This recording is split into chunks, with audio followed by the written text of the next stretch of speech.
Assalamualaikum warahmatullahi wabarakatuh. Masih di channel MAQS, channel tutorial untuk belajar Microsoft Access. Untuk hari ini kita masih mengenai Microsoft Access untuk pembelajaran materi yang kelima, gitu ya. Tapi sebelumnya di sini saya akan memberitahukan informasi terlebih dahulu. Jangan lupa untuk mengingatkan saya sendiri dan kalian semua yang ada di rumah selalu membawa hand sanitizer.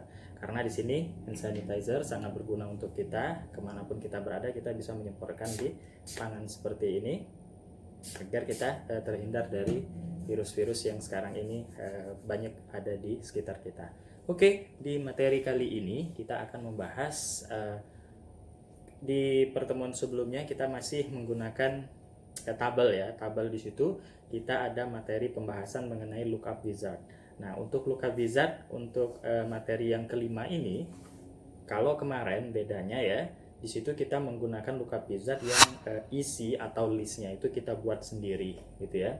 Nah, untuk kali ini kita akan coba mengambil data dari lookup wizard itu yang kita load dari sebuah tabel. Nah, gitu ya. Bagaimana nanti apa fungsinya, apa kelebihannya jika dibuat dengan load dari sebuah tabel dibandingkan dengan cara yang pertama kali kita buat. Oke. Sebelumnya di sini jangan lupa kembali saya ingatkan menggunakan hand sanitizer, bawa kemanapun kita berada dan semprotkan pada tangan kita setelah kita memegang benda atau hal apapun yang kita pegang ya. Terima kasih, selamat menyaksikan MAQS channel. Assalamualaikum warahmatullahi wabarakatuh.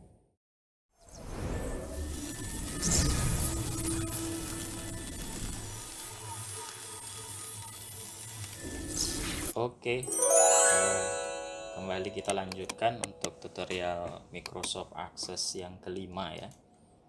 Saya buka dulu program Access yang ini ya, Microsoft Access 2010, klik.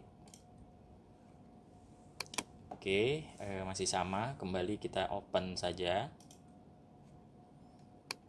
File yang kita buat kemarin itu yang ini ya, latihan MS Access 2010, open. Latihan 1 open. Nah, ini contoh latihan dari pertama sampai dengan yang keempat kemarin ya.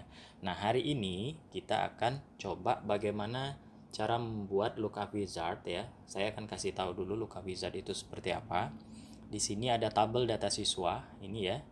Ini tabel data siswa. Saya buka, double klik. Ya, nah ini lookup wizard itu kondisi misalkan seperti jenis kelamin ini, kalau kita buka dia sifatnya memilih. Nah, ini ya. Ini bisa kita pilih seperti ini. Nah, untuk yang biasa, ini kalau misalkan kita ini yang kemarin ya. Misal di sini saya buka, itu kalau kita perhatikan di bawahnya ada icon seperti ini. Nah, ini edit list item ya. Ini fungsinya kita bisa mengedit list yang ada, misalkan laki-laki, perempuan, ataupun kita bisa menambahkan gitu ya. Bisa menambahkan list yang ada. Misal seperti ini. Saya klik ya edit list item yang ini. Nah, di sini kan sudah ada laki-laki, ada perempuan. Seandainya kita mau menambahkan list yang lain gitu ya. Misalkan saya buat aja di sini XXX gitu ya. Oke, saya tambahkan oke. Nah, di sini ketika kita buka, dia muncul list yang barusan kita tambahkan. Jadi ini fungsi bagian edit list item yang ini. Nah, ini yang kita buat atau ya kita buat di latihan sebelumnya. Nah, sekarang kita akan buat list ini ya. Bagaimana cara membuat list ini? Kita cara lain, tidak berdasarkan dari edit list item yang di sini ya, tetapi isi daripada list item ini kita akan coba buat dengan tabel. Nah, jadi kalau di sini tabel data siswa isinya yang ini, jadi kita akan buatkan satu lagi tabel yang isinya itu hanya khusus untuk pengisian listnya, misalkan jenis kelamin gitu ya. Nah, sekalian kita nanti akan belajar, kita akan menambah field. Jadi jenis kelamin ini tidak kita ganggu. Kalau sekarang kan ada ID, ada nama siswa, ada jenis kelamin, ada alamat, ada golongan darah. dan ada tinggi badan, tanggal lahir. Nah, kita akan tambahkan satu lagi field ya. Nah, field inilah nanti yang akan kita gunakan menggunakan lookup wizard. Nah, lookup wizard ini listnya itu kita buat dari tabel gitu ya. Oke, saya tutup dulu. Nah, ini kalau kita mau menambahkan field, jangan lupa di tabel data siswa klik kanan design view ya. Design view. Ya. Nah, di sini kita akan coba tambahkan field ya. Hobi. Nah, di sini saya ketik ya. Jadi kalau mau menambahkan tinggal di bawah sini aja. Misalkan di bawah tanggal lahir ya, ketik aja apa field name-nya. Misal saya mau menambahkan hobi, ya enter saja. Nah, ini ya. Nah, atau kalau misalkan sementara saya biarkan aja dulu, kita belum load dari tabelnya. Nanti ini caranya kita harus sediakan dulu tabel ya, tapi di sini sengaja saya coba bagaimana sedikit menambahkan materi, menambah field. Jadi kalau mau menambah field yang di ujung misalkan kayak gini, setelah tanggal lahir kan langsung nih diketik hobi apa, data tipenya apa. Tuh. Nah, kalau mau menambahkan field, misalkan kita sifatnya menyisip ya. Menyisip misalkan di antara alamat dan golongan darah. Nah, ini mudah. Contoh nih ya, saya klik. Nah, saya klik di golongan darah. Ini ya, saya klik di golongan darah. Lihat di atas, di sini ada fasilitas insert row. Insert row ya. Kita perhatikan, dia akan menambah row itu baris.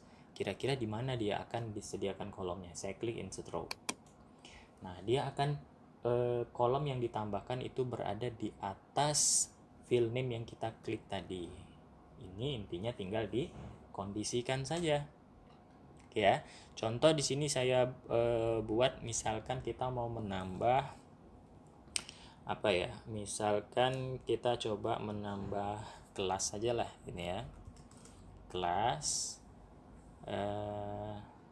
ya, kelas. Jangan kelas lah, di sini kita hapus ya.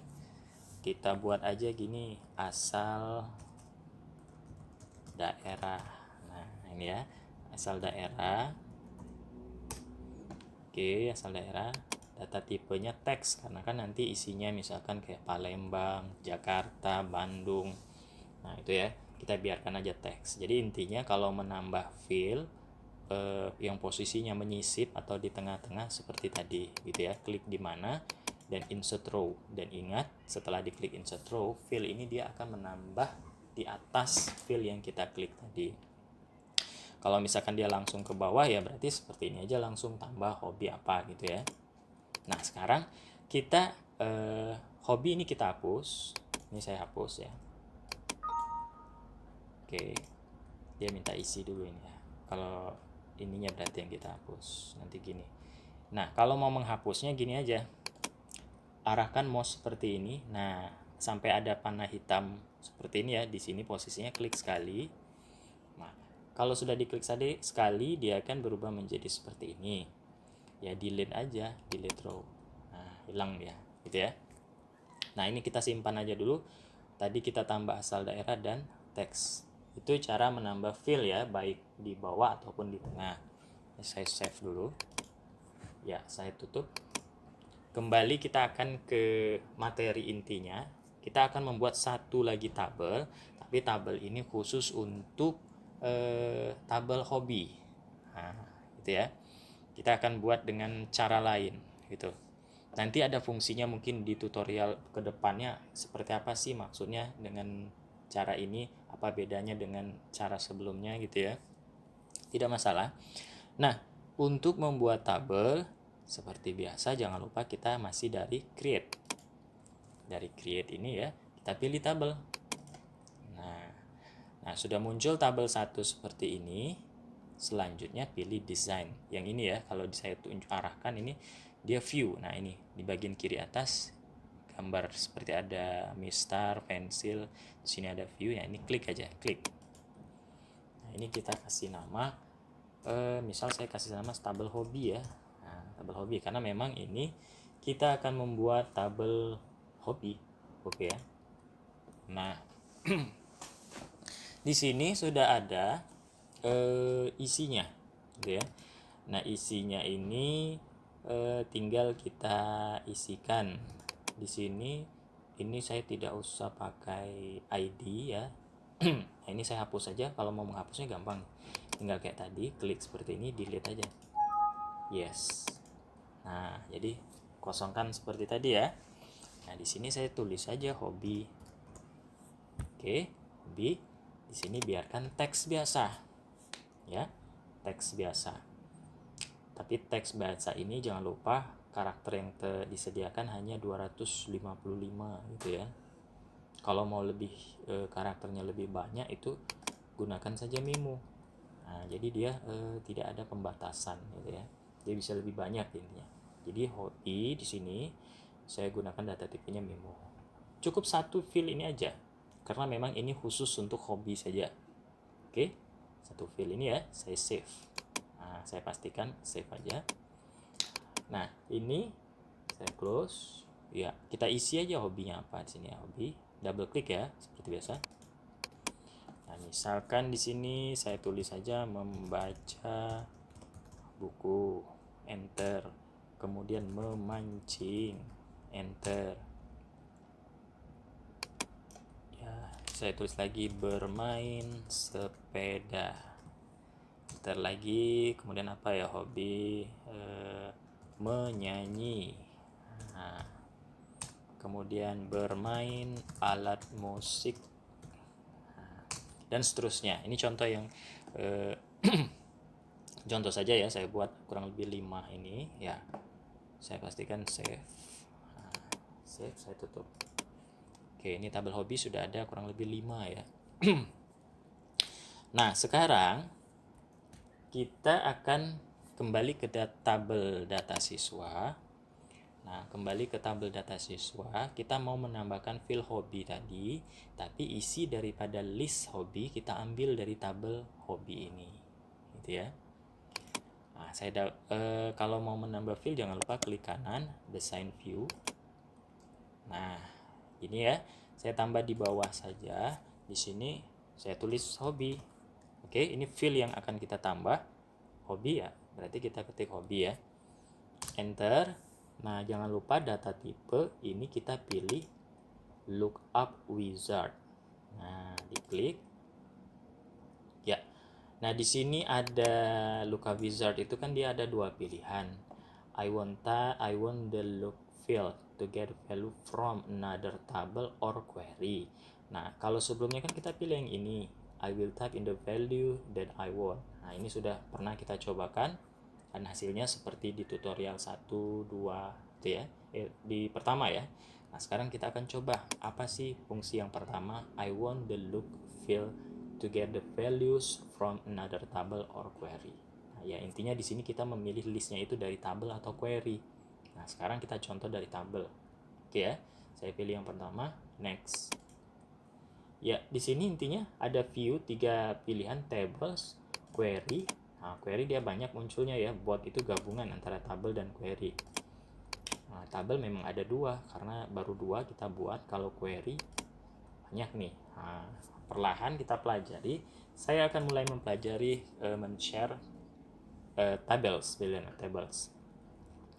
Nah, di sini saya pilih tables dan di sini pastikan saya pilih table hobi karena ini yang sudah kita sediakan tadi ya. Oke, sudah saya pilih table hobi yang ini. Next. Ya. Apa nih? No valid field can be found in table hobi. You may have selected query. Nah, ya. Oke. Nah, kita coba cek lagi. Kenapa di sini? Ya, sebentar.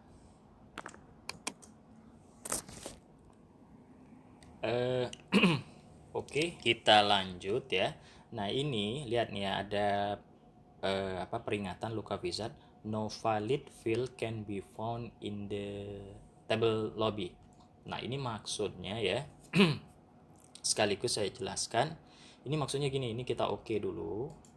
Oke, ini kan cancel saja. Ya, ini ada kesalahan kita pada saat pembuatan table hobi yang ini. Ya. Nah, kesalahannya seperti apa? Oke, sebentar. Ini kita tutup dulu ya.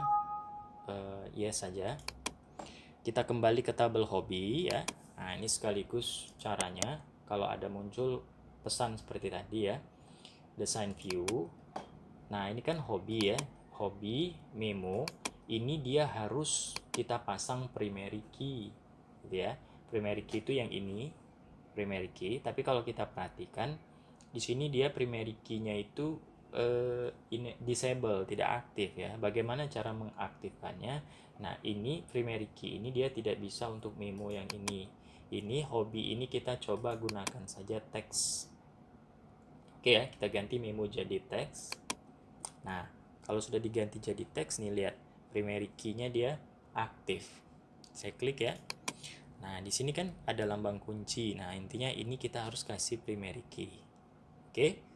Sampai di sini akan dipahami ya. Kita kasih kunci atau kita kasih primary key. Pastikan kita simpan save.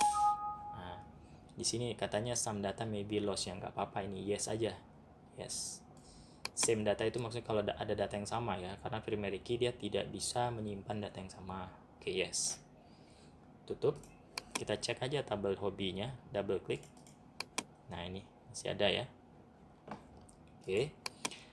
Oke, selesai. Kita kembali ke tabel data siswa, klik kanan, design view.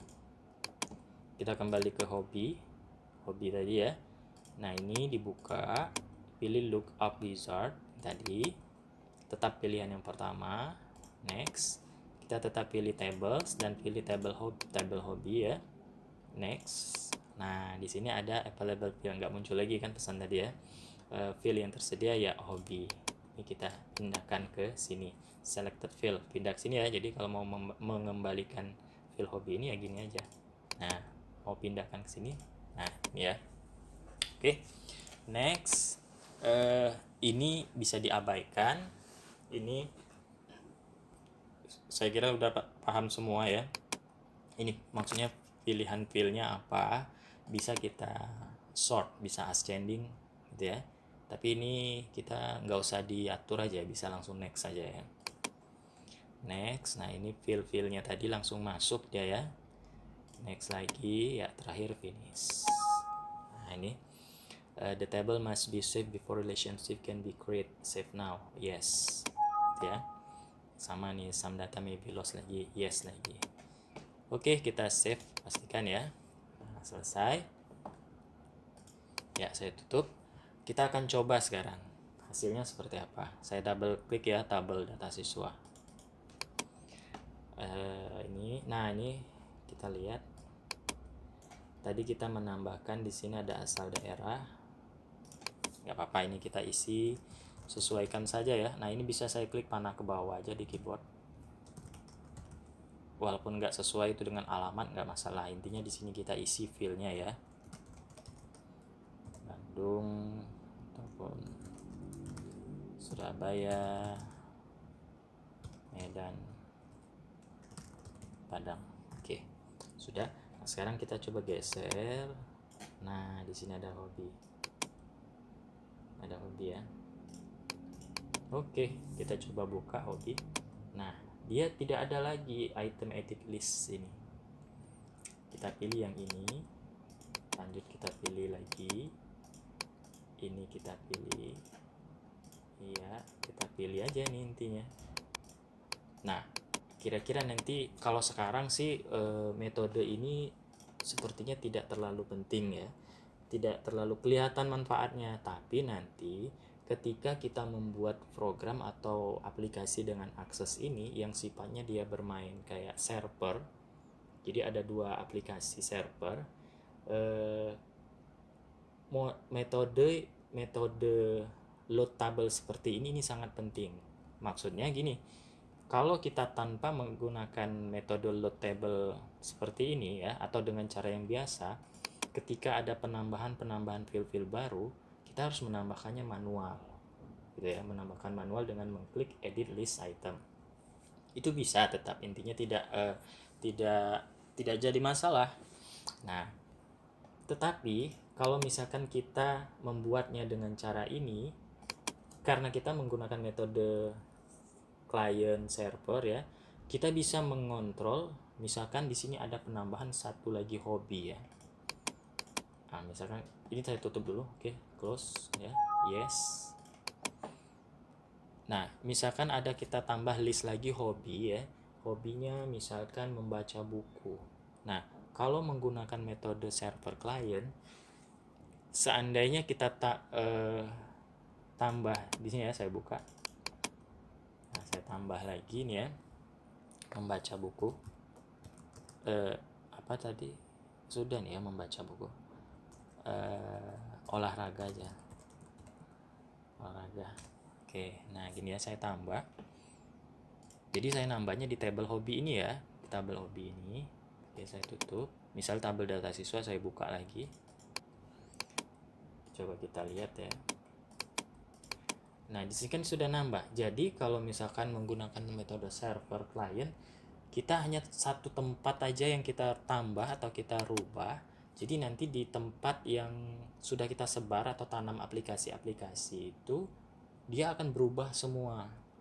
Itu intinya. Nanti mungkin akan saya jelaskan metodenya ya. Ini karena masih tahap awal, tapi nggak masalah, kita langsung masuk ke server client. Ini permulaan, tidak masalah. Nah, tapi kalau misalkan dengan kita menggunakan metode server client, tidak menggunakan metode load table seperti ini, resikonya apa? Misal nih ya, kita sudah tanam satu buah server di komputer A dan 5 buah aplikasi di masing-masing komputer 5 ini ya.